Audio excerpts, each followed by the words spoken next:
ஆண்டவனும் நானும் இங்கு அண்ணன் தம்பி கேளு புள்ள, அவனுக்கும் என்ன போல அப்பா அம்மா யாரும் இல்ல.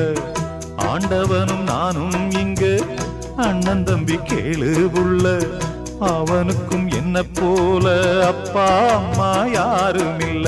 ஓடும் நதி ஒருத்தனுக்கு சொந்தம் இல்லை அம்மா, ஓடும் நதி ஒருத்தனுக்கு சொந்தம் இல்லை அம்மா. இங்கு ஓட்டை கூரை வீட்டுக்காரன் சொந்தமெல்லாம் சும்மா, இங்கு ஓட்டை கூரை வீட்டுக்காரன் சொந்தமெல்லாம் சும்மா. ஆத்துக்கு பக்கம் ஆத்துக்கு பக்கம் ஆத்து சுரக்கிற ஊத்துக்கு பக்கம் யாரோ வச்ச தென்ன, இது நம்பி இருக்குது மண்ண, இது தானாக வளர்ந்த மரம் பாரம்மா. ஒரு தாயாரு